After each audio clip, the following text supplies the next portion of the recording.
Bien, vamos a ver ahora los halogénuros de alquilo. Los halogénuros de alquilo son compuestos que, como su nombre lo indica, tienen halógeno dentro de su estructura. Hay aquí algunos ejemplos de halogénuros de alquilos que son que se encuentran en la naturaleza. Para nombrar los halogénuros de alquilo es igual que en los alcanos, solamente que hay que indicar la posición en la que se encuentran y poner el nombre del halógeno, siguiendo el orden alfabético.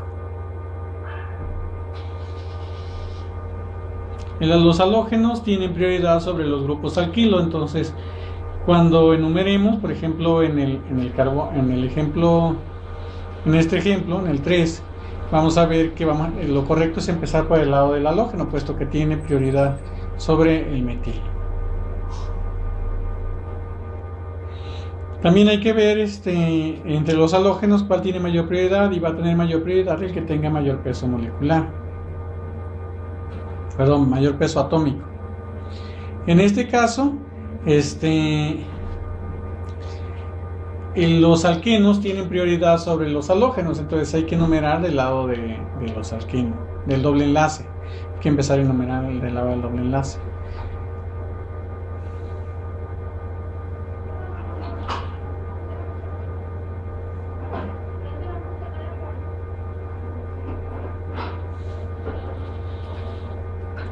Igual tiene prioridad el triple enlace respecto a los halógenos.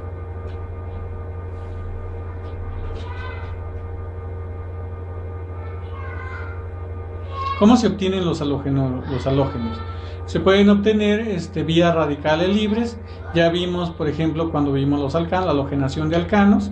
La desventaja que tienen este método es que no se puede controlar la adición del halógeno. Podemos obtener un compuesto monohalogenado, o un dihalogenado, trihalogenado, tetrahalogenado, en el caso del metilo. También se puede controlar de alguna manera poniendo en exceso el alcano. De esa manera pues vamos a obtener el halógeno, el compuesto monohalogenado, puesto que estos son gases y tiene un punto de fusión mucho más bajo, mucho más alto. Entonces podemos condensarlo, y como son gases pues los podemos estar burbujeando. En las halogenación de alcanos vía radicales libres es útil cuando todos los hidrógenos son iguales. Por ejemplo, en el metano. En el etano también los 6 hidrógenos son iguales, o en el neopentano también son iguales. En este caso es cuando es útil la halogenación de alcanos vía radicales libres. ¿Por qué? Porque como todos los hidrógenos son iguales, el que se sustituye va a dar el mismo compuesto. Cuando tenemos hidrógenos diferentes, sea primario, secundario y terciario, entonces ya no es útil esta halogenación. Entonces tenemos que llevar a cabo halogenaciones, la obtención de halogénuros de alquilo por sustitución. En este caso tenemos un alcohol, le adicionamos un ácido halogenado. De esa manera, por sustitución, vamos a obtener el compuesto. Aquí primeramente el hidrógeno protona al oxígeno con su par de electrones. Debemos recordar que el oxígeno siempre tiene un par de electrones no compartidos, 2 pares de electrones, pero solamente comparte uno. Entonces puede protonarse, se puede reaccionar con un ácido fácilmente. Entonces se protona y va a formar un alcohol protonado. Alcohol protonado ya es un buen grupo saliente. Cuando está como OH no es un buen grupo saliente, pero cuando ya está protonado sí es un buen grupo saliente, porque se puede eliminar como una molécula de agua. Se forma el carbocatión, y ya luego el halógeno con su carga negativa ataca el carbocatión y obtenemos el compuesto halogenado. Es más fácil de controlar.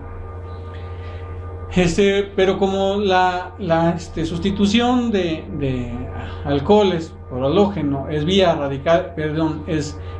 un carbocatión, entonces estamos sujetos a la transposición. Aquí, por ejemplo, tenemos que el OH está unido a este carbono secundario. Entonces, cuando se elimine va a formar un carbocatión secundario. Sin embargo, si este hidrógeno se viene para acá, se genera un carbocatión terciario. Entonces, la regla es que cuando por la migración de un hidrógeno o de un metilo se genera un carbocatión más estable, esa migración sucede. Entonces el producto mayoritario va a ser el producto de la migración del hidrógeno, y se va a formar el carbocatión más estable. Entonces al final el compuesto halogenado va a estar sobre el carbono terciario. El mecanismo aquí lo tenemos. Primeramente se protona el oxígeno, se elimina como una molécula de agua, se forma el carbocatión. Pero aquí el cloro puede atacar la carga positiva del carbocatión secundario, o puede haber una migración del hidrógeno y formarse el carbocatión terciario. Esta es muy rápida y el cloro ataca a este carbocatión. Al final, el que se va a obtener en mayor proporción es el producto de la migración, de la transposición de la carga. También podemos obtener, este es un método más exacto, solo que el cloruro de tionilo ya es ilegal, ya no se vende, no se comercializa en el país. Entonces, aquí el cloruro de tionilo tiene la ventaja que sustituye al OH exactamente en el carbono que está. Entonces, es un buen método para obtener alcoholes. También otro método es la halogenación utilizando halogenuro de fósforo. Puede ser trialogenuro o pentahalogenuro, y puede ser bromo o cloro. Igual la halogenación se da sobre el carbono que tenga el OH. Aquí ya no hay migración, aquí no hay transposición de cargas porque no es vía carbocationes. Las reacciones de los halogenuros de alquilo. Las reacciones de los halógenos de alquilo son reacciones de sustitución, o sea, se sustituyen los halógenos. Sabemos que los halógenos, el cloro, bromo y yodo, principalmente el bromo y el yodo, son muy buenos grupos salientes. Entonces podemos atacarlos con un nucleófilo y se va a sustituir el halógeno por otro grupo. En este caso puede ser hidróxido de sodio y se obtiene el alcohol. El mecanismo, o sea, en este caso, si la sustitución, si es bimolecular, van a participar los dos reactivos, tanto el nucleófilo como el sustrato. Entonces el nucleófilo ataca y se elimina el halógeno. En el estado de transición, o sea, podemos ver aquí que se está formando el enlace oxígeno-carbono y se está rompiendo el enlace carbono-bromo. Entonces sería la estructura del estado de transición, este es el producto. Aquí podemos ver que hay una inversión de estos hidrógenos, pasan al otro lado, o sea, como una sombrilla con el viento. Entonces tenemos, por ejemplo, el enlace carbono-halógeno. Aquí tenemos los dos orbitales, tiene una teoría de orbitales moleculares. Tenemos un orbital de enlace y un orbital de antienlace. En el orbital de enlace, donde están los electrones, podemos ver que la mayor parte del área de probabilidad de encontrar los electrones está entre el medio de los átomos. El orbital de antienlace es todo lo contrario, la mayor área está en los lados opuestos. Entonces, la carga negativa del oxígeno va a entrar al orbital de antienlace. Entonces, de esa manera se rompe el orbital de enlace, se forma un orbital de enlace y un orbital de antienlace. Se elimina.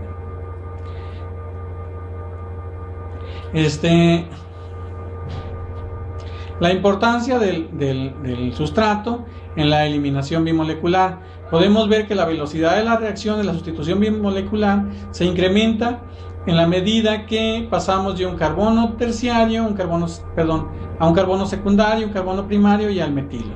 O sea, la sustitución nucleofílica es mayor entre menos sustituyentes tenga el carbono. ¿Por qué? Porque el nucleófilo tiene que acercarse a la cara opuesta. En la medida que tiene sustituyentes, la cara opuesta se va protegiendo, se le dificulta al nucleófilo llegar, por eso se va haciendo más lenta la sustitución nucleofílica entre más sustituyentes tenga. Entonces, el metilo, el halogenuro de metilo es más reactivo para la sustitución nucleofílica bimolecular que un halogenuro primario, que un halogenuro secundario, que un halogenuro terciario. Aquí tenemos la estructura tridimensional de un metilo, bromometilo. Este sería, bromometano, este sería el bromoetano. Podemos ver que ya hay un grupo metilo que de alguna manera está protegiendo esta cara. Luego, cuando tenemos dos grupos metilos, se incrementa la protección, y cuando tenemos tres, prácticamente el nucleófilo no puede llegar a la cara opuesta para reaccionar con el carbono. O sea, tiene que acercarse lo suficiente para que se empiece a formar el enlace y se empiece a romper Si no se puede acercar lo suficiente, pues bueno, no se inicia la reacción. Entonces, la importancia del nucleófilo. El nucleófilo tiene que ser una base más o menos fuerte, pero pequeña. Podemos ver aquí que el nitrilo es un nucleófilo más reactivo que el terbutilo. Esta es una base más fuerte. Sin embargo, al ser más grande, eso dificulta que el hidroxilo, que un halogenuro con carga negativa y que el nucleófilo sin carga. Entonces, este es el orden en el que reaccionarían los nucleófilos en la sustitución nucleofílica bimolecular. Entonces, si tenemos un nucleófilo pequeño, este se facilita. Si es secundario, podemos ver que manejando las condiciones podemos determinar si reacciona por SNO2 o no. Entonces, si tenemos este sustrato, va a reaccionar más rápidamente el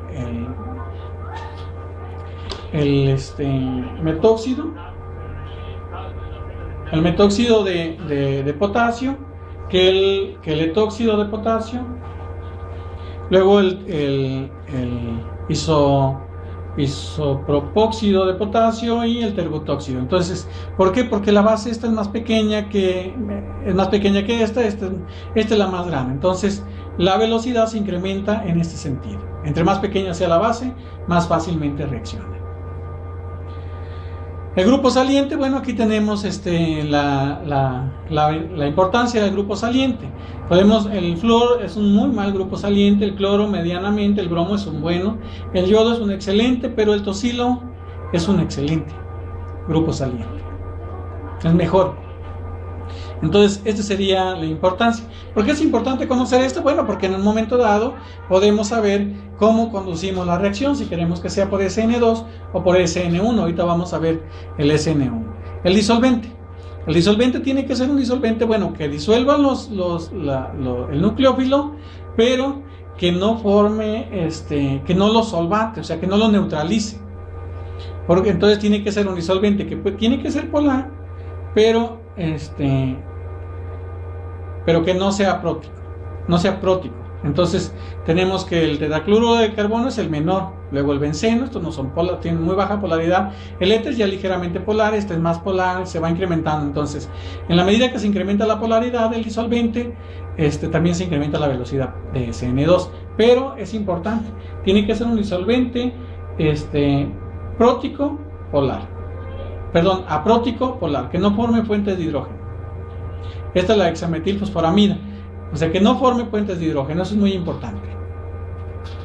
Ahora vamos a ver la sustitución nucleofílica monomolecular. En este caso, es vía carbocationes. Primeramente vamos a eliminar el grupo saliente, se va a formar el carbocatión y luego va a entrar el nucleófilo. En este caso, el nucleófilo generalmente es el disolvente. Y tenemos un alcóxido. Entonces, también como es vía carbocationes, puede haber una transposición de la carga. Generalmente no es que pueda haber, si hay una posibilidad de que se forme un carbocatión más estable, esa transposición sucede. Lo tenemos aquí. Entonces este sería el producto mayoritario de esta reacción. Entonces, ahora, la importancia del sustrato. Aquí es al revés. Como tenemos que formar un carbocatión primeramente, es el paso lento de la sustitución nucleofílica monomolecular o SN1, entonces pues el sustrato que forme el carbocatión más estable va a ser el que va a reaccionar más rápido por esta sustitución, por este método.